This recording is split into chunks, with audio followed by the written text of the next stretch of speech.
Oh, oh, madame, mon crayon. C'est le tien? C'est beau, c'est le tien. Fait qu'il venait de cheveux. Je le reconnaissais qu'il venait de chez nous. C'est vrai quand je veux? OK.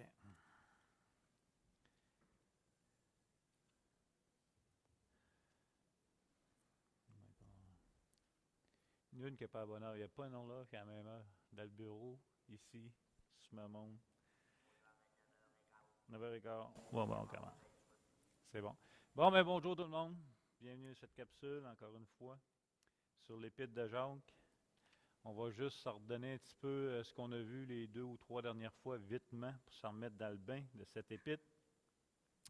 On avait vu que c'est une petite épître du Nouveau Testament, la première écrite, en fait, la plus ancienne du Nouveau Testament, l'épître de Jacques. On avait vu aussi que c'est une épître typiquement pratique et non doctrinale nécessairement, quoique Jacques, on va le voir plus loin, va parler du salut qui vient d'en haut.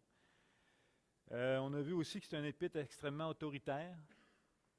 L'Épître de Jacques comprend énormément de commandements, ce qui la rend différente de plusieurs autres épîtres. On a vu aussi que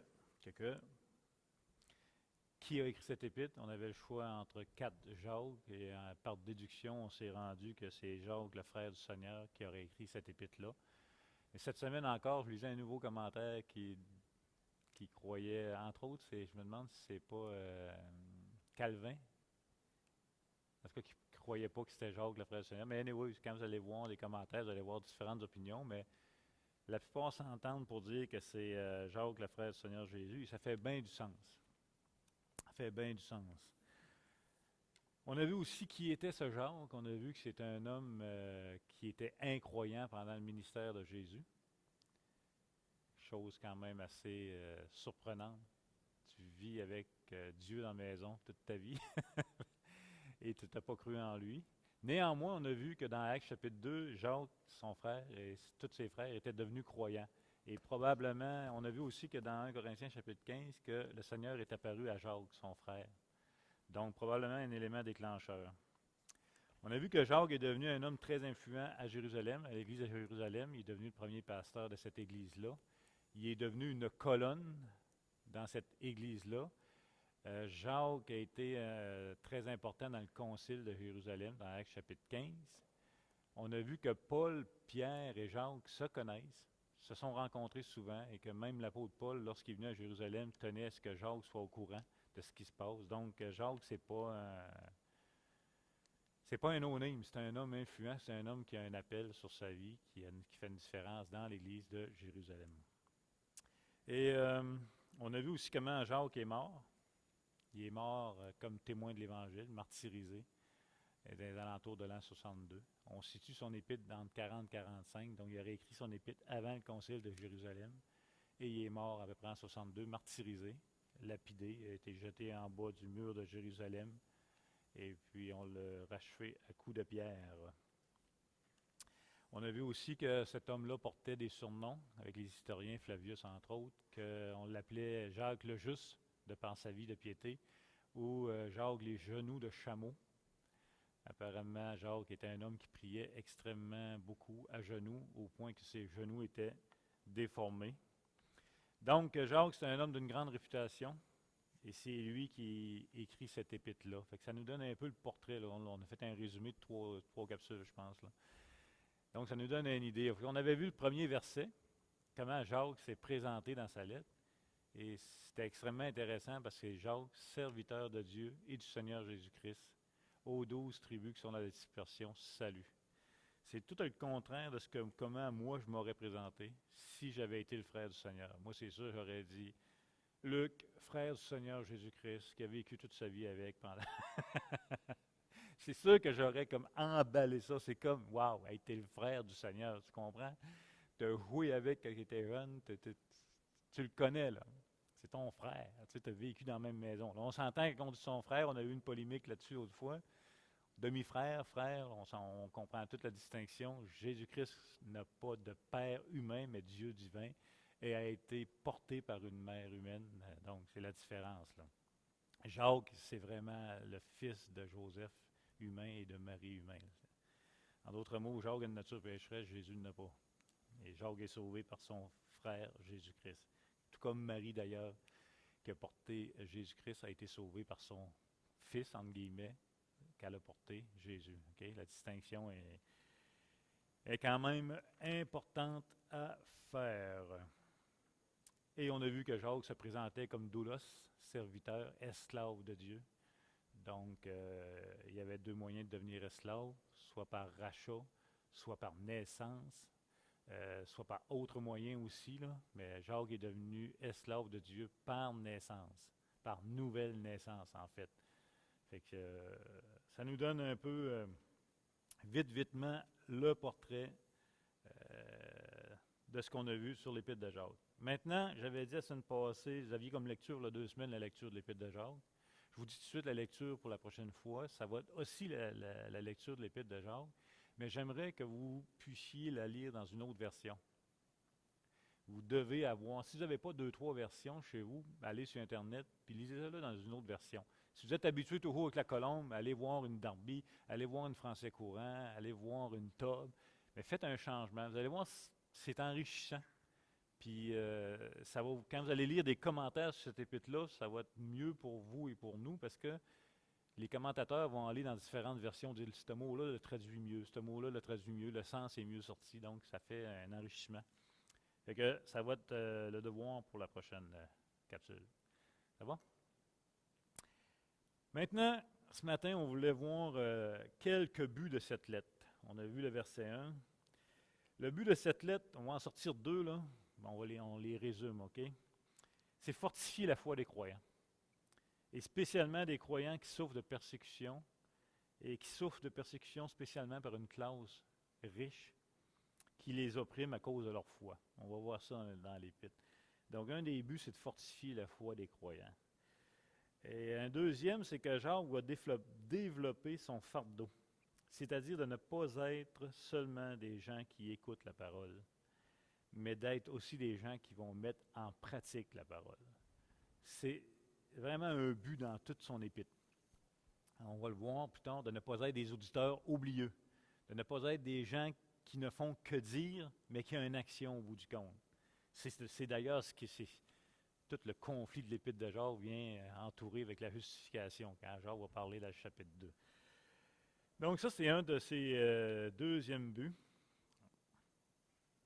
Encore une fois, il faut se rappeler, le but de l'Épître de Jacques n'est pas doctrinal, mais pratique. Mais comme origine la doctrine. Mais il va mettre l'emphase sur la pratique.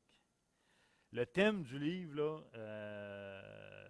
dans son ensemble, c'est de mettre à l'épreuve notre foi. Général, vous allez voir à chaque chapitre qu'on va voir, on est mis à l'épreuve. Ça commence tout de suite dans le chapitre 1.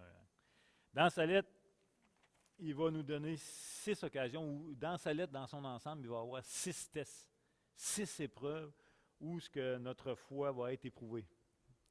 Donc, on va y voir une en arrière de l'autre, 6 reprises, 6 tests que notre foi va être mise à l'épreuve. C'est ce qui en fait, comme je vous dis, un épître autoritaire, un épître difficile sur le point de vue pratique. Elle vient nous challenger, elle vient nous déculotter, et je dirais même plus, elle vient nous mettre dépendants de Dieu dans tout son ensemble. Maintenant, une question qu'on peut se poser, c'est Jacques, es-tu le seul à nous confronter dans l'épreuve, dans notre foi? En d'autres mots, Jacques, es-tu le seul à nous confronter d'être actif, de manifester notre foi par les œuvres? Il n'est pas le seul. Pourtant, on a comme tendance à le mettre seul dans son coin, Jacques, mais il n'est pas le seul. C'est juste que son épître dans son ensemble est comme ça. Donc, elle est un peu plus différente. Mais il n'est pas le seul. On va voir quelques exemples. On va tourner dans Matthieu 3, 7, 9. J'ai pris le texte de Matthieu 3, 7, 9 parce que je trouve que ça fit vraiment bien avec l'épître de Jacques.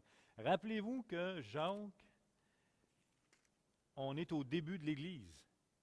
On est au début de l'Église encore, là. On dit que Jésus est mort à 33 ans. Là, c'est encore là, l'année, c'est variable un peu, là. Mais Jacques est écrit en 42, Jacques est à Jérusalem. L'Église est composée majoritairement de Juifs à l'époque et de Juifs qui sortent de la loi de Moïse. Donc, regardez bien ce que Jean-Baptiste va dire, lui, Matthieu 3, 7, 9. Ça va donner du sens un peu. Mais, voyant venir à son baptême beaucoup de pharisiens et de sadducéens, il leur dit, race de vipères, qui vous a appris à fuir la colère à venir? Produisez donc du fruit digne de la repentance et ne prétendez pas dire en vous-même, nous avons Abraham pour père, car je vous le déclare que de ces pierres-ci, Dieu peut susciter des enfants à Abraham. Je ne sais pas comment il considérait cette phrase-là à l'époque. Là. Moi, je trouve que Jean-Baptiste, il n'a pas trop fait de détour. Des fois, je dis à ma patronne, tu sors tes griffes, mais elle dit tout le temps dans un gant de velours. J'ai l'impression que Jean-Baptiste avait sorti les griffes, mais il n'y avait pas de gants. Écoutez, Jean-Baptiste, il ne va pas de main morte. Il va confronter qui? Il va confronter des gens qui croient que le fait d'être descendant d'Abraham, et là, il faut bien comprendre encore une fois, qu'est-ce qu'un juif de nationalité? Il faut faire la distinction entre être juif et le judaïsme aussi. Okay? Être juif, c'est un descendant physique d'Abraham, d'Isaac et de Jacob. Okay? Donc, si vous avez comme descendance Abraham, Isaac et Jacob, vous êtes d'une nationalité juive. Si vous êtes pratiquant de la religion de l'époque que Dieu a donné la loi, le judaïsme, ça c'est une autre histoire. Okay? Ça c'est la différence. Et ces gens-là se disaient, nous avons pour père Abraham. Et pour eux, c'était suffisant. Écoute, c'est nous qui avons reçu l'alliance. C'est à nous que Dieu a donné la loi. Ce n'est pas à vous, les païens. Donc, toute leur confiance et leur... comment je dirais bien ça? Ils mettaient leur foi là-dedans, dans le seul fait que ça les suffisait pour être des vrais enfants de Dieu, et méprisant quiconque n'est pas descendant d'Abraham, Isaac et Jacob n'ayant pas reçu la loi. Et c'est à eux que... Ça va faire un lien, vous allez voir, avec l'épître de Jacques plus tard. Et c'est à eux que Jean-Baptiste va dire, produisez donc du fruit digne de la repentance. Écoute, il sème l'idée que la foi sans les œuvres est morte ici. Il est en train de dire à ces gens-là, vous avez la foi, votre foi, là, elle ne produit rien. Vous mettez votre foi que vous êtes des descendants d'Abraham, mais ça ne produit absolument rien. Votre foi est morte. Produisez donc du digne fruit. Je suis en train de m'aller. Ça marche, ça? OK. À la gang, on va l'avoir. De repentance. Il sème l'idée, Jean-Baptiste, ici. Il sème l'idée que la foi qui sauve, la foi en Jésus-Christ qui transforme les vies, produit quelque chose. OK? Donc, Jacques n'est pas tout seul dans son patelin, dans sa lettre, à avoir amené, à confronter cela. On peut voir un autre texte, Actes 26, verset 20. Acte 26, verset 20. Ici, ça va être Paul qui va parler de ça.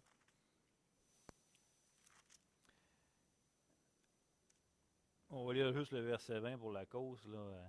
À ceux de Damas d'abord, puis à Jérusalem, dans toute la Judée et chez les païens, j'ai prêché la repentance et la conversion à Dieu, avec la pratique d'œuvres dignes de la repentance.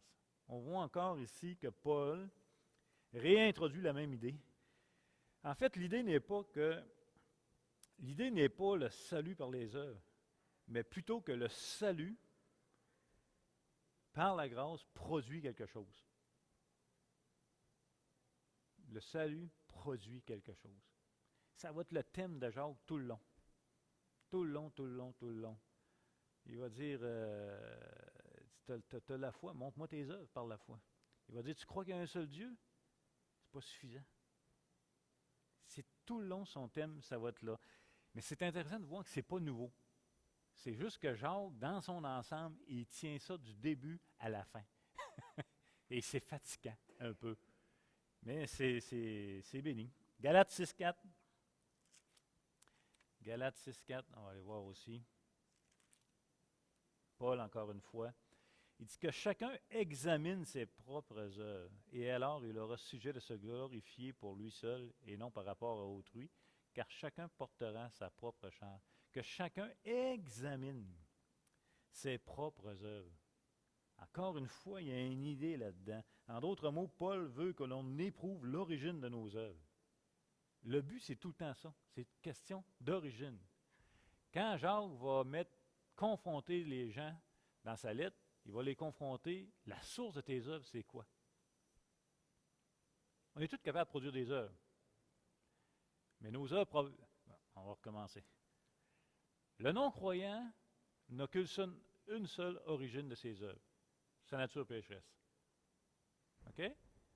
Le non-croyant n'a aucune capacité à produire une œuvre digne de repentance. Le non-croyant n'a aucune capacité à produire une bonne œuvre préparée d'avance. Pourquoi? Parce qu'il n'a qu'une seule nature en lui, celle qui est maudite de Dieu, déchue et qui ne peut produire rien de bon. Quand Paul dit examiner, c'est parce que nous, les croyants, on a deux natures. Nous, on a deux possibilités. On a la possibilité de produire des œuvres de notre ancienne nature qu'on va appeler charnelle, et on a la possibilité de produire des œuvres de notre nouvelle nature qu'on va appeler spirituelle. Et en passant, elles ne sont pas mélangées. Tout ce qu'on produit est soit 100% charnel, soit 100% spirituel, parce qu'ils proviennent de deux natures extrêmement différentes. Ça va là-dessus? Donc, examiner. Encore là, on est confronté à s'examiner nous-mêmes. Intéressant ici que ce n'est pas notre frère qui nous examine en passant. C'est un peu plus relaxant. C'est nous qui doit s'examiner. C'est un exercice. On est appelé à s'examiner. 2 Corinthiens 13, 15. On va revenir là. On va revenir dans Jacques.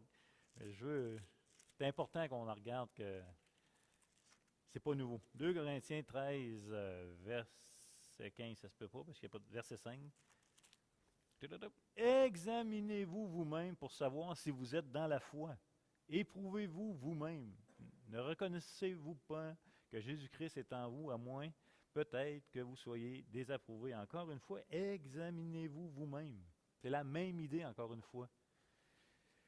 On pourrait voir beaucoup d'autres exemples en passant, notamment dans les épîtres de Jean, parce que Jean confronte la même idée beaucoup aussi. Mais peut-être le texte qui donne une compréhension sur le lien qui existe entre le salut par la grâce et les œuvres, c'est Éphésiens 2.10. Éphésiens 2.10, on va le relire, c'est un texte que vous connaissez bien, mais on va quand même le lire.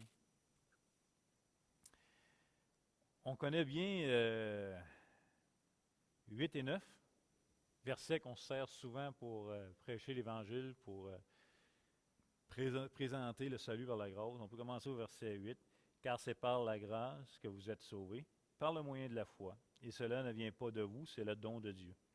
Ce n'est point par les œuvres, afin que personne ne se glorifie. Car nous sommes son ouvrage, ayant été créés en Jésus-Christ, pour de bonnes œuvres que Dieu a préparées d'avance, afin que nous les pratiquions. » Il me semble que ça dit tout. Ça dit que le salut est accordé par la grâce. Ça dit que le salut ne vient pas de nous.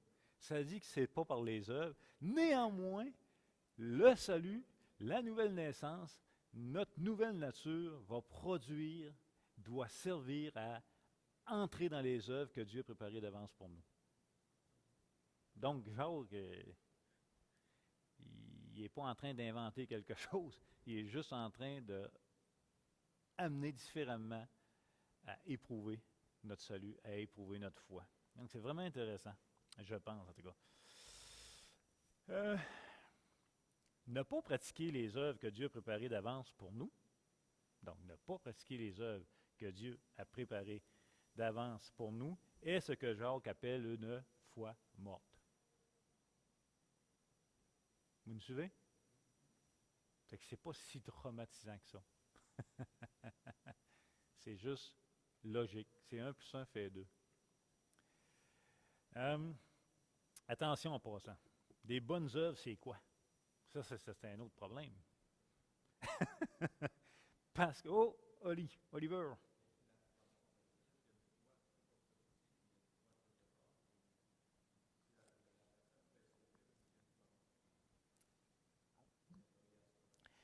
là, c'est le contexte qui va te dire, par exemple. Entre nous, c'est sûr que quand on s'examine nous-mêmes et qu'on se rend compte qu'on est off, on se rend compte qu'on produit des œuvres de notre ancienne nature et que ça nous amène à une repentance, c'est pas celui qui est en jeu.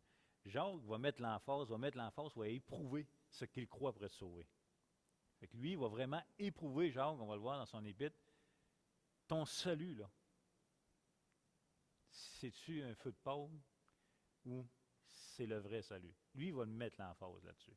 Dans la vie de tous les jours, une fois morte, c'est une nouvelle nature, ancienne nature. Par contre, tu témoignes à une personne ou quelqu'un confesse de sa bouche qui a la foi. Le truc, c'est quoi? La foi vient de ce qu'on entend vient de la parole de Dieu. Va chercher le contenu de sa foi. En quoi il a confiance pour dire qu'il est croyant? Et si c'est, je ne sais pas, moi, je ne veux pas blesser personne, là. Je ne sais pas ce que ça va sur Internet, mais s'il croit que c'est parce que c'est une bonne personne, puis qu'il n'a jamais volé, puis qu'il n'a jamais menti, mais il vient de compter un mensonge, il dit qu'il n'a jamais menti. Mais anyway, si son contenu est hors biblique, là, tu dois éprouver. Là, ça se peut que sa foi est morte, puis elle est morte vraie, là.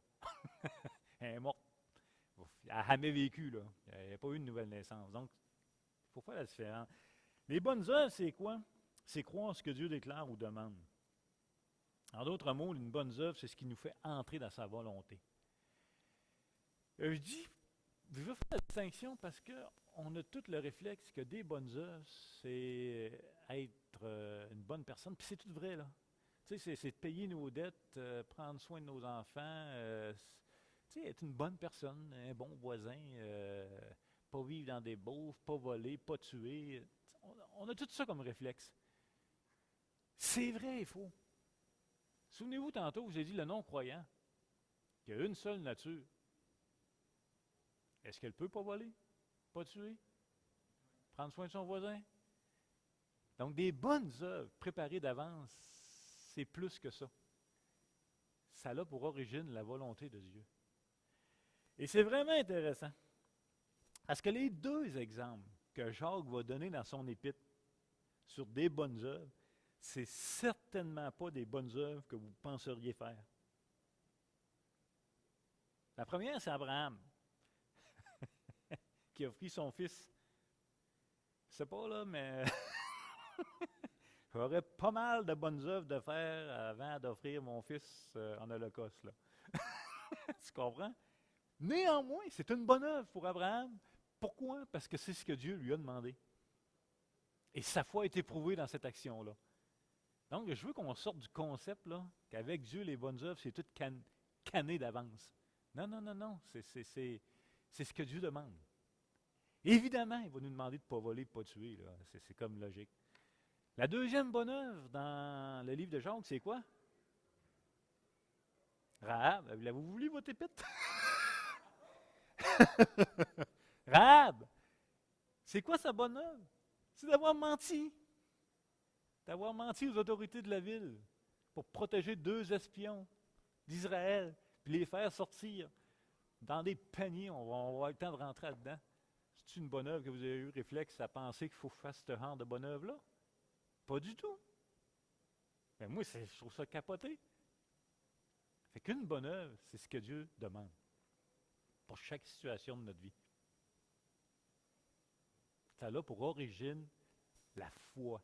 La foi vient de ce qu'on entend vient de la parole de Dieu. Tu as entendu de Dieu, tu n'es pas un auditeur oublieux. Ça va produire quoi? Une action qui a pour origine ce que tu as entendu.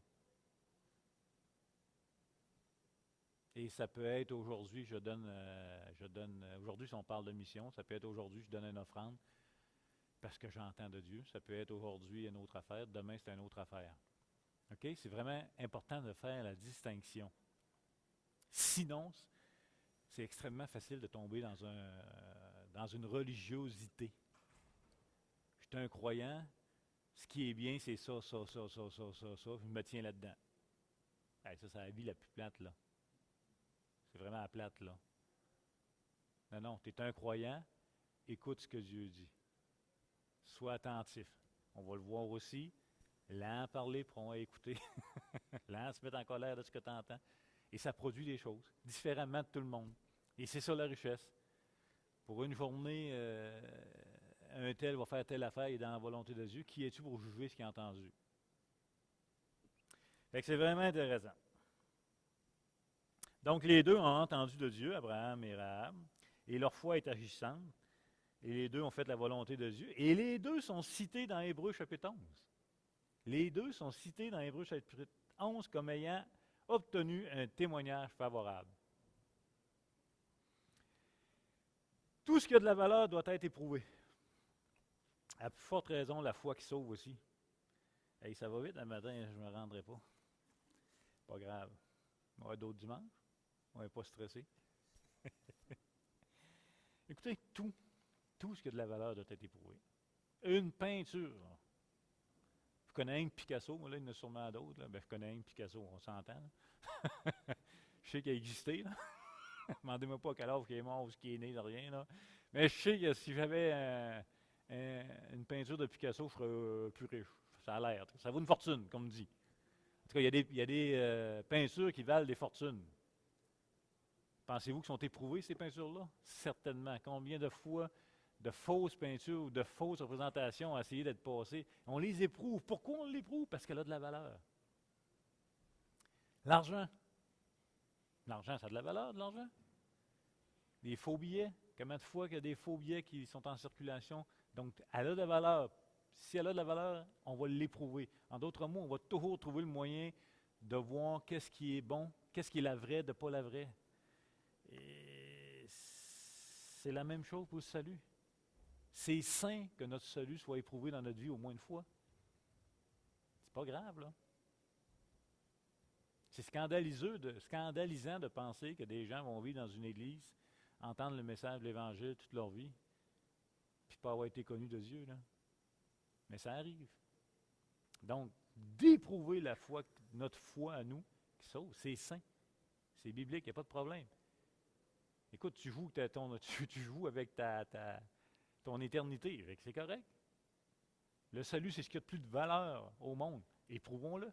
C'est un peu le raisonnement de Jacques derrière ça. Donc, le premier test de cette épître est notre endurance dans l'épreuve, et on a ça dans Jacques 1, 2 à 18. Vous me suivez-vous jusque-là? Oui. Là, je ne veux pas vous mettre en doute que vous n'êtes pas sauvés non plus. Ce n'est pas ça le point, là. Hein? De toute façon, c'est pas moi qui vais vous le dire. Examinez-vous vous-même.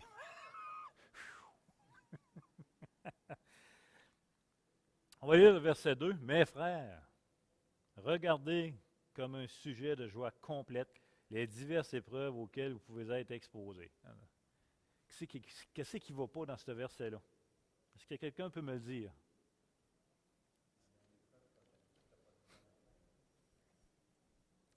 Si Luc Marcoux qui aurait écrit ça, aurait dit, mes frères, regardez comme un sujet de joie complète les épreuves que vous avez pu épargner. Ou que vous avez pu vous débarrasser, éviter. Écoute, il n'y a rien de normal dans ce verset-là. Voyons donc.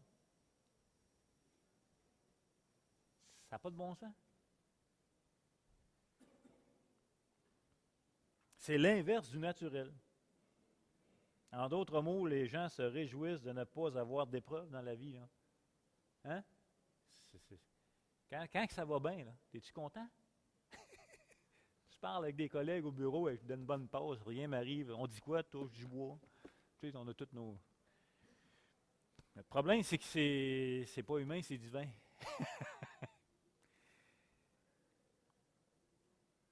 La différence est au verset 2, c'est le premier mot, mes frères. Mes frères.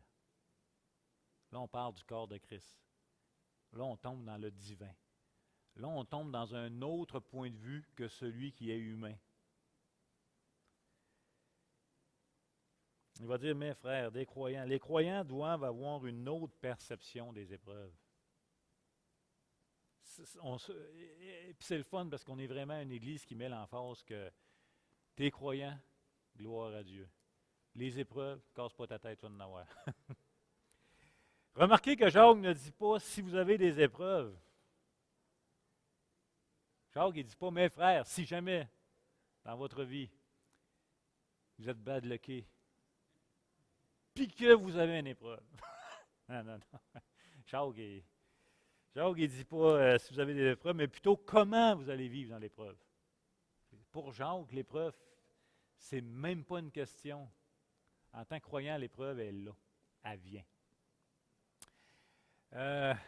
L'épreuve fait assurément partie de la vie du croyant. Jacques ne dit pas non plus de se réjouir de l'épreuve. C'est pas ça qu'il dit.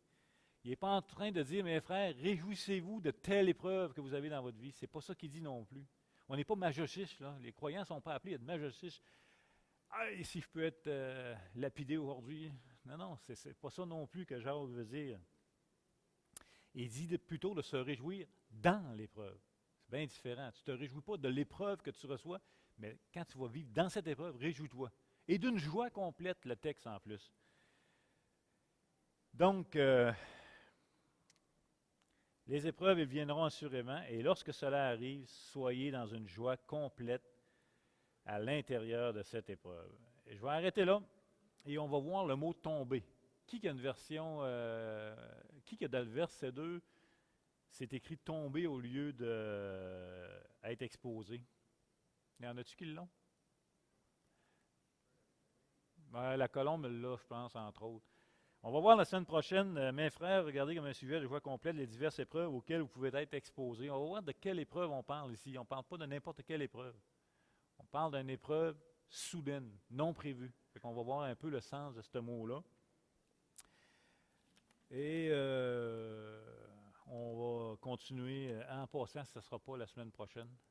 C'est l'Action de grâce la semaine prochaine. On est au Saguenay. Je vais vérifier que M. Pascal, tantôt, soit qu'il n'y ait pas de capsule la semaine prochaine. Je vais vérifier que M. Pascal, Pasteur Jérôme sont disponibles. Ça ira dans 2 semaines. Et on va poursuivre avec les autres versets. Donc, rappelez-vous, la lecture cette semaine, c'est de lire l'Épître de Jacques dans d'autres versions. Vous allez apprécier en passant. Surtout si ça fait quelques fois qu'on la lit, là. Tu sais, quand ça fait 2, 3, 4, 5 fois que tu lis l'Épître de Jacques, ça prend à peu près 25 minutes, là, 5 chapitres, puis tu la lis dans d'autres versions, ça va faire intéressant. Et on poursuit ça dans 2 semaines pour ce qui est de l'Épître de Jacques. Bon dimanche matin.